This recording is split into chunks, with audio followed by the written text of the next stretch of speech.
అందరికీ నమస్కారం అండి. ఈరోజు మనం వక్కలంక పద్మావతి గారు రచించిన నాకు నువ్వు నీకు నేను అనే ఓ చక్కటి కథను విందాం. ఇక కథలోకి వెళ్దాం. రాగిని బేగంపేట్లో సిటీ బస్సు దిగేసరికి సరిగ్గా 7 గంటలైంది. ఆ రోజు బస్సు మరీ లేట్ అయింది ఆమెకి. ప్రతి ఆఫీసులు, స్కూల్స్, కాలేజీలు వదిలే టైం కాబట్టి బస్సు దొరకటం కష్టం. పైగా ఎక్కేవాళ్లని దిగేవాళ్లని తోసుకుంటూ బస్సు ఎక్కటం ఆమెకి చేత కాదు. కాస్త ఖాళీగా ఉన్న బస్సు చూసుకుని ఎక్కి ఇంటికొచ్చేసరికి పొద్దుపోతుంది. ఇంట్లో అడుగు పెట్టేసరికి కొడుకులిద్దరూ స్కూల్ నుంచి వచ్చి ఇల్లంతా బీభత్సం చేసి పెట్టారు.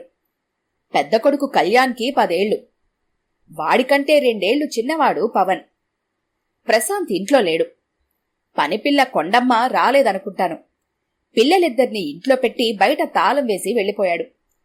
కొండమ్మ రాలేదని తెలిసి పిల్లల్ని ఇంటిని అలా వదిలేసి అతనలా బయటికెళ్లిపోయినందుకు భర్త మీద చెప్పలేనంత కోపం వచ్చింది రాగినికి. తాళం తీసి లోపలికెళ్ళింది. పిల్లలు ఒకరి మీద ఒకరు పడి కొట్టుకుంటున్నారు. అప్పటికే ఒక ఫైటింగ్ సీన్ అయిపోయినట్టుగా ఉంది. పెద్దాడికి నుదుటి మీద పెద్ద బొప్పి కట్టి ముఖం కందగడ్డలా అయింది. అప్పటికి చిన్నాడు ఎస్కేప్ అయినట్టుగా ఉన్నాడు. అందుకే నీ అంతు చూస్తాన్రా అంటూ వాడి మీద కెగబడుతున్నాడు కళ్యాణ్. గబగబా వచ్చి ఇద్దరినీ విడదీసి సర్ది చెప్పి బిస్కెట్స్, ఫ్రూట్స్ ఇచ్చి ఇంటి ప్రక్షాళన మొదలుపెట్టింది.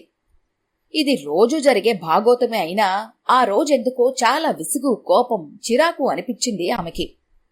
పిల్లలకి స్నానం చేయించి వంట చేసుకుని ఆమె స్నానం కూడా అయ్యాక అప్పుడొచ్చాడు ప్రశాంత్.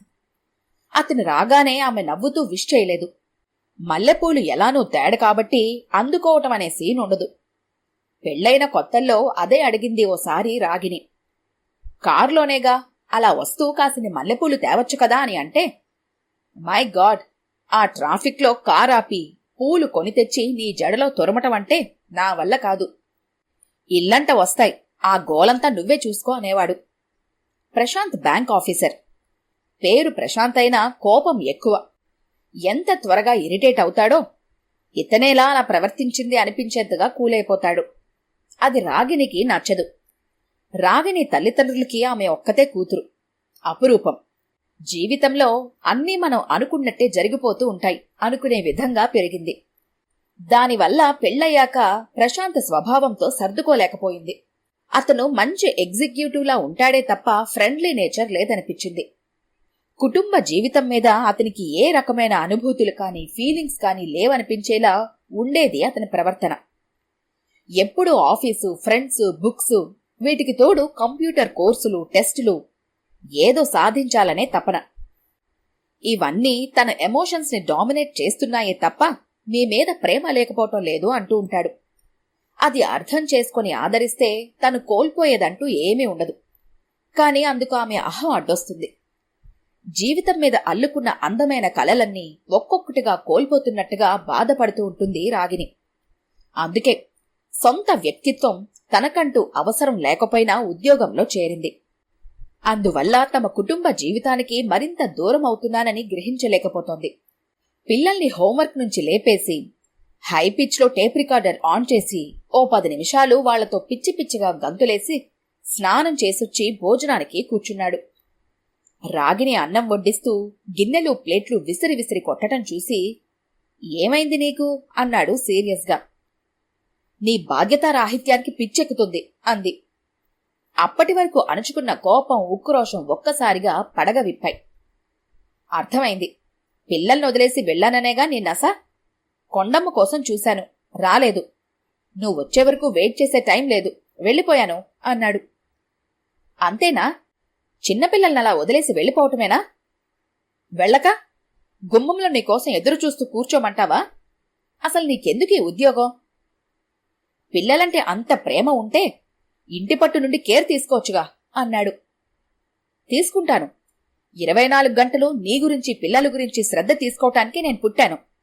నా జీవితానికి ఇంకేం పరమార్థం లేదు. ఇప్పుడు నీకేం తక్కువైందని? మన పిల్లల్ని మనం బాధ్యతగా చూసుకోవటంలో తప్పే ఉంది? I can't understand this. అంతే, ఈ జన్మకి నీకేం అర్థం కాదు.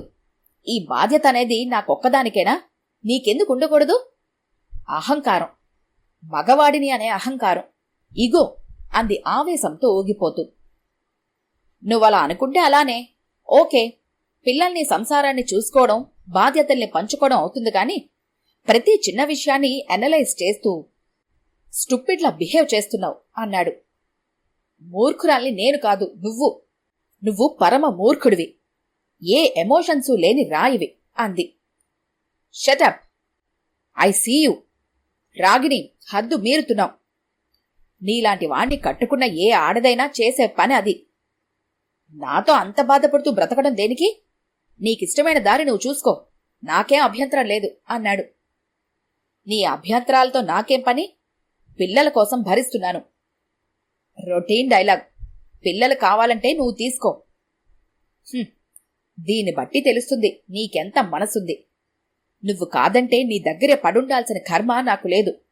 To hell with your bloody తాలి అంటూ గబగబా మెళ్ళో తాలిబొట్టు తీసి అతని మీదకి విసిరి, ఛఛ, సారం లేని సంసారం చేయటం నా వల్ల కాదు, పోతాను, డైవర్స్కి అప్లై చేస్తాను, బోర్డ్ విత్ బ్లడీ లైఫ్ అని విసురుగా బెడ్రూంలోకి పరుగు తీసింది దుఃఖం తన్నుకొస్తుండగా. బిక్క చచ్చిపోయి చూస్తున్న పిల్లల్ని దగ్గరకు తీసుకొని, భయపడ్డారా అన్నాడు. లేదు, అలవాటైపోయింది అన్నారిద్దరూ ఒక్కసారి. యూ అంటూ జుట్టు పీక్కున్నాడు ప్రశాంత్. అప్పుడు సమయం రాత్రి 12 గంటలైంది. ఊరంతా ప్రశాంతంగా నిద్రపోతున్నా కావేరి కళ్ళు మాత్రం భర్త కోసం ఎదురుచూస్తున్నాయి. కావేరి పెద్దగా చదువుకోలేదు, ఆస్తిపాస్తులు లేవు. ఆమె అందం, అనుకువ చూసి ఆమె అత్తమామలు తన కొడుక్కి చేసుకుని తన స్నేహితుణ్ణి ఆ విధంగా ఆదుకొని స్నేహధర్మాన్ని పాటించారు. అందుకు తగినట్టుగానే కావేరి అత్తమామల ఊహలు తారుమారు కాని విధంగా నడుచుకుంది. ప్రకాష్ ఎంబీఏ చేసి ఓ ప్రైవేట్ కంపెనీలో జాబ్ చేస్తూ 2 పిల్లలతో హాయిగా కాలం గడుపుతున్నాడు. మారుతున్న కాలంతో పాటు మనిషి కోరికలు, అవసరాలు మారిపోతూ ఉంటాయి. అందుకు ఉదాహరణ కావేరి. కూతురికి గొప్ప సంబంధం, కొడుక్కి మంచి చదువు, నలుగురిలో తమ స్టేటస్ పెంచుకోవటానికి ఆ ఉద్యోగం సరిపోదని బిజినెస్ చేయమని కోరింది. ఫలితంగా ఉద్యోగానికి రిజైన్ చేసి ఫ్రెండ్స్తో బిజినెస్ మొదలుపెట్టాడు ప్రకాష్. అప్పటి నుండి మొదలయ్యాయి వారిద్దరి మధ్య మిస్అండర్స్టాండింగ్స్. బిజినెస్తో పాటు పార్టీలు, ఫ్రెండ్స్తో అర్ధరాత్రి వరకు కాలక్షేపాలు, వీటికి తోడు బిజినెస్లో అప్ అండ్ డౌన్స్ ఇద్దరి మధ్య అగాధాన్ని సృష్టిస్తూ సంసారాన్ని, పిల్లల బుర్రల్ని పాడు చేయటం మొదలైంది. మార్గం ఉందా లేదా అనేది చూడకుండా అనుకున్నది చెయ్యాలని మొండిగా అడుగు ముందుకు వేసినందుకు కట్టుకున్న మనిషితో సంబంధ బాంధవ్యాలు తెగదంపులు చేసుకునే పరిస్థితి వచ్చింది ఇద్దరికి. ఇవన్నీ ప్రతి సంసారంలోనూ జరిగేవే. పిల్లల భవిష్యత్తు బావుండాలని, అందుకు ఆర్థిక పరిస్థితి మెరుగుపరుచుకోవటం తప్పులేదు. ఏ లక్ష్యమూ లేకుండా గొంగలి పురుగులా బ్రతకాలని ఎవరూ అనుకోరు. కాని ఇక్కడ దారిలో లోపించింది అవగాహన. ఒక గమ్యం చేరటానికి ఎంతో కష్టపడాలి, అందుకు ఓర్పు కావాలి. ఓవర్నైట్లో మార్పులు, రియలైజేషన్స్ వచ్చేయాలంటే రావు. ఒకరికొకరు నెమ్మదిగా ఇంప్రూవ్ చేసుకోవాలి, అంతే. కాలింగ్ బెల్ వినిపించి వెళ్లి తలుపు తీసింది కావేరి. భోంచేయలేదు, అన్నం వడ్డించు అన్నాడు. ఏం పాపం, ఈరోజెక్కడా పార్టీ లేదా అంటూ వ్యంగ్యం కొట్టింది. లేదు. ఏ, నీకేమైనా అభ్యంతరమా అన్నాడు ప్రకాష్. నాకే అభ్యంతరం ఉంటుంది? ఉంటే మాత్రం పట్టించుకునే సంస్కారం మీకెక్కడిది? Kaveri, you are exceeding your limits.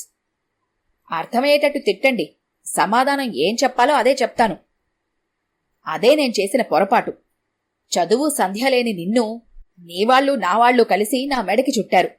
అర్థం చేసుకోవు, నన్ను చేసుకోనివ్వవు. నా బ్రతుక్కి నువ్వో పెద్ద మజిలి అన్నాడు.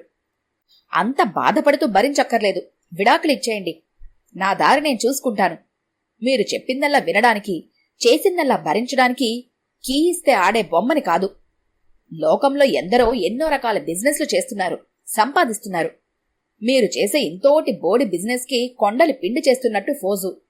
నా వల్ల కాదు మీతో సంసారం చేయటం.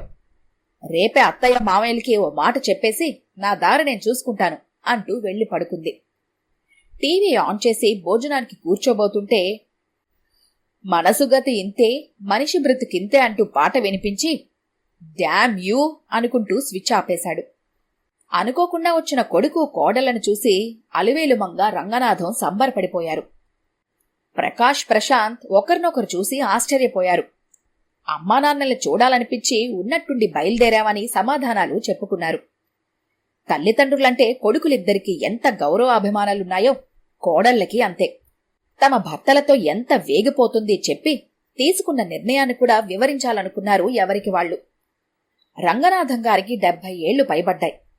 అందమైన ముఖవచ్చసతో ఆది దంపతుల్లా ఉంటారు ఇద్దరు.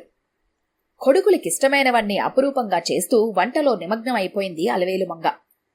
కోడళ్ళిద్దరూ ఆమెకి సాయం చేస్తూ, అత్తమ్మా, మీతో మాట్లాడాలి అంటున్నా ఆవిడ వినిపించుకోలేదు. తన ధోరణిలో తను తన పిల్లల చిన్నప్పటి చేష్టల్ని విశ్లేషిస్తోంది. ఎందుకత్తమ్మా మీకీ శ్రమంతా? మేము ఉన్న ఈ 2 రోజులైనా రెస్ట్ తీసుకోండి. మా దగ్గరికి వచ్చేయమంటే రారు అన్నారు. ఆవిడ నవ్వి ఆప్యాయంగా చూసింది కోడలని. నాకు కూతుళ్ళు లేని లోటు తీరాలని మీతో అత్తమ్మ అనిపించుకుంటున్నాను. అండ ఆదరణల కోసం కోడల దగ్గర చేరిన అత్తగార్లని అత్తయ్య అని పిలుపులోంచి మా అత్తముండా అంటూ సంబోధించే ఎంతోమంది కోడళ్లని చూశాను నేను. తప్పు ఎవరిదన్నా కాని ఆ స్థితి తెచ్చుకోవాలని లేదమ్మా నాకు. నేను పోయే వరకు మీ ప్రేమ ఇలా ఉంటే చాలు. అయినా నాకు కొండంత అండ మీ మామగారున్నారు. ఎవరూ వేలెత్తి చూపని విధంగా పిల్లల బాధ్యతలు నెరవేర్చారు. మిమ్మల్ని కళ్ళారా చూస్తూ, మీ ఉన్నతిని మనసారా కాంక్షిస్తూ, ఈ చివరి దశలో ఆధ్యాత్మికం వైపు పయనిస్తూ, ఒకరికోసం ఒకరంగా బ్రతుకు గడుపుతున్న మమ్మల్ని మీ మాట కాదన్నామని అనుకునేలా చెయ్యొద్దు. నాకు పెద్ద చదువు లేదు, ప్రపంచ జ్ఞానమూ లేదు. వయసులో ఉన్నప్పుడు ఆయన ఎన్నో తప్పులు చేశారు. అవన్నీ క్షమార్హమైన తప్పులని క్షమించానే కాని విడిపోయి అనుబంధాన్ని తెంచుకోవాలి అనుకోలేదు. సర్దుకుపోవడానికి వీలైన ప్రతి తప్పుని పెద్దగా ఊహించుకుని విడాకులంటూ ఈ కాలం పిల్లలు సంసారాల్ని శకలాలు చేసుకుంటున్నారు. ఆ శకలాల్లో పిల్లలెలా నలిగిపోతున్నారో చూస్తున్నారా? తరాల్లో వచ్చిన మార్పు కాబోలు. వారి దృష్టిలో అది కరెక్ట్ కావచ్చు కాని అందమైన జీవితాన్ని ఆస్వాదించడానికి దూరమవుతున్నారన్నది నిజం. జీవితం తాలూకు అన్ని రకాల కోణాలు అనుభవించిన అనుభవంతో బ్రతుకు సాఫీగా గడిచిపోయింది. నా చివరి దశ కూడా ప్రశాంతంగా ఆయన సమక్షంలో గడపాలని, ఆయన చేతుల్లో పోవాలని. ఆమె ఒక్క క్షణం ఆగింది. నా మాటల్లో మీరు నొచ్చుకునే అంశమేదైనా ఉంటే మన్నించండి, సత్యమేదైనా ఉంటే సరిదిద్దుకోండి అంది ఆమె కోడళ్ళని ప్రేమగా చూస్తూ. ఏదో అర్థం కాని భావోద్వేగంతో వారి శరీరం కంపించింది. చేజార్చుకోబోతున్న జీవితాన్ని అందించి ఆమె నైతిక బాధ్యతని గుర్తుచేసి బ్రతుకుబాటని సరిచేసే దేవతలా కనిపించింది ఆవిడ. అప్పటి వరకు గుండెలో గూడు కట్టుకున్న అహంకారం, అజ్ఞానం ప్రక్షాళనమైన క్షణమది. కోడళ్ల మనసుని, వారి భావోద్వేగాలని చదవగలిగిన ఆమె అనుభవం వారిలోని పరివర్తనని కూడా చూడగలిగింది. ఉన్నట్టుండి అర్ధరాత్రి ఇంట్లో అలజడి. కొడుకులు కోడళ్లు కంగారుగా లేచారు. లేచి చూస్తే అలివేలుమంగ ఒళ్ళు కాలిపోతున్న జ్వరంతో బాధపడుతుంటే రంగనాథం ఐస్ ఫర్మెంటేషన్ ఇస్తూ కనిపించారు. మమ్మల్ని లేపి ఉండాల్సింది కదా నాన్నగారు అంటూ కొడుకులిద్దరూ ఆయన చేతిలోంచి ఐస్ బ్యాగ్ తీసుకున్నారు. కోడళ్ళిద్దరూ ఆమె కాళ్లు పడుతూ ఆందోళనగా చూశారు. అలా ఉన్నట్టుండి వచ్చిన జ్వరం 4 రోజులైనా తగ్గలేదు. మూసిన కన్ను తెరవలేదు అలివేలుమంగ. డాక్టరొచ్చి మందులిచ్చి ధైర్యం చెప్పి వెంటనే ఉన్నాడు. అది కాదు ఆ కొడుకుల్ని కదిలించింది. తండ్రి ముఖంలో దైన్యం. చాటుగా కళ్ళొత్తుకుంటున్న తండ్రిని చూసి, ఏమిటి నాన్నగారు, జ్వరానికే ఇలా అయిపోతున్నారు? అమ్మకి ఏమీ కాదు, 2 రోజుల్లో లేచి తిరుగుతుంది చూడండి అన్నారు. తిరగాలి, లేదంటే నాకు జీవితం లేదు. తల్లిలా ఆదరించే ఆ చేయి కావాలి. స్వార్థపూరితమైన ఈ లోకంలో ఈ రాగద్వేషాల మధ్య బ్రతుకు సంతృప్తిగా గడపడానికి ఓ తోడు కావాలి. ఆ తోడు భార్య ఒక్కతే. భార్య ఒక్కతే. ఎందుకో ఆయన గొంతు వణికింది. మావయ్య గారు, అత్తమ్మ కళ్ళు తెరిచారు. కోడల పిలుపు విని వేగంగా లోపలికి నడిచాడు ఆయన. ఆ క్షణంలో తండ్రి కళ్లల్లో కనిపించిన భావాలు కుటుంబ జీవితం మీద ప్రేమని, అనుబంధాన్ని మళ్లీ బ్రతికించుకోవడానికి ఉపయోగపడే ఔషధమే అయ్యింది ఆ కొడుకులిద్దరికీ. ఈ కథ గనక మీకు నచ్చినట్లయితే లైక్ చేయండి, షేర్ చేయండి. మరిన్ని ఇంట్రెస్టింగ్ కథల కోసం మా ఛానల్ని తప్పకుండా సబ్స్క్రైబ్ చేసుకోండి.